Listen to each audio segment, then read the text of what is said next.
Բարի լույս սիրելիներս։ Տեր հայր, ինչ է ապաշխարությունը։ Սիրելիներս, Սուրբ Գրքի մեջ ապաշխարության խորհուրդը ամենակարևորն է մարդու համար։ Եվ ապաշխարություն բառը նշանակում է ընթացքի փոփոխություն, մտքին մտածելակերպի նորոգություն եւ դարձ դեպի Աստված։ Երբ Պենտեկոստեի օրը Պետրոս առաքյալը իր գեղեցիկ ճառը խոսեց, մարդիկ դարձան եւ ասացին. «Եղբայրներ, ինչ անենք մենք»։ Եվ Պետրոս առաքյալն ասաց. «Պետք է ձեր ընթացքը փոխեք, հավատաք Հիսուս Քրիստոսին, մկրտվեք նրա անունով, որպեսզի ձեր մեղքերից մաքրվեք եւ Սուրբ Հոգու պարգևները ստանաք»։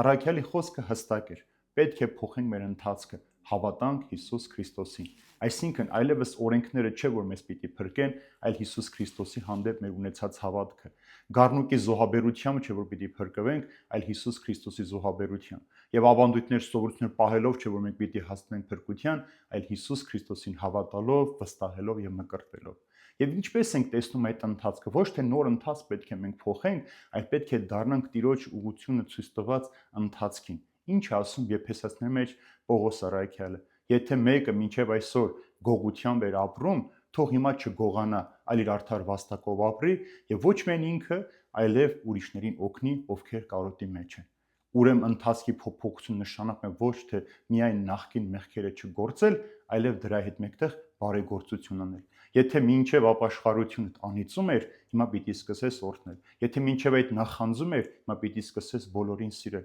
Եթե մինչև այդ ծույլ էր, պիտի դառնաս աշխատասեր։ Եթե ընթացքը չփոխես, նոր մարդ չդառնաս, դու չես կարող հասնել Հիսուս Քրիստոսին, ուրեմն նշանակում է նաև մեր ապրելակերպի փոփոխություն, ինչը խորհրդանշում է, որ դու Հիսուսով պետք է նոր մարդ դառնաս։ Երկրորդ իմաստը մտքի նորոգություն։ Մենք պետք է մեր միտքը նորոգենք, նաև որ կարողանանք մեր ընթացքը փոխենք։ Ինչ է ասում Պողոս առաքյալը Եփեսացիների նամակի մեջ դարձյալ. նորոգվեցեք, նոր մարդ դարձեք, նոր մտածողությամբ։ Մտքի նորոգությունը սկսում է Սուրբ Հոգու միջոցով։ Եթե մարդը մտքով նորոգություն չապրի, չի կարող հասկանալ Աստծո կամքը։ Սուրբ Հոգին քեզ օգնում է, որպեսզի դու քո մտածելակերպը փոխես։ Եթե մինչև այդ աշխարհասեր էր, հիմա երկինքը սիրող պիտի դառնաս։ Եթե մինչև այդ մեղքը սիրող էր, հիմա պիտի փորձես Աստծուն ձգտել։ Եթե մինչև այդ չարության ատելության մեջ էր ապրում, քո միտքը ամբողջությամբ զբաղված էր աշխարհային հոգսերով, սեռական ցանկություններով, այս աշխարհի բոլոր գործիքները օգտագործել քո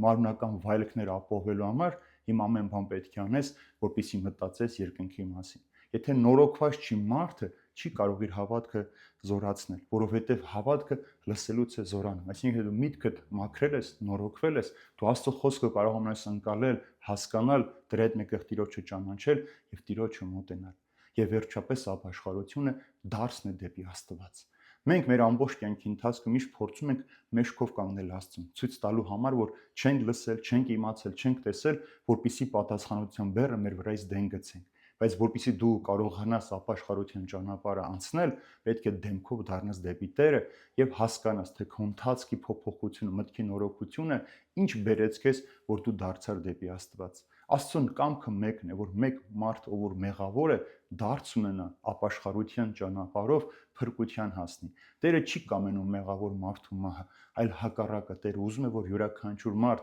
ով մեղքի մեջ է, իրեն ճանաչելով փրկության արժանանա։ Եվ դրա համար է, որ Տերը այսօր համբերության կեցվածքն է դրսևորել, համբերությամբ սպասում է յուրաքանչյուր մարդ ապաշխարությամբ, մտքի նորոգությամբ, իր կյանքի փոփոխությամբ դառնա դեպի իրեն եւ փրկության ճանապարհը գտնի հավիտենական կյանքը վայելելու համար։ Միայն զղջումը բավական չէ, որpիսի մենք ապաշխարության ճանապարհն անցնենք, այլ պարտադիր է, որ այս նորոգված մտքով, մեր հին մեղքերը դեն գցելով, բարի գործելով, դեմքով դեպի Տերը դառնալով կարողանանք հավիտենական կյանքի իրական ժառանգները լինել։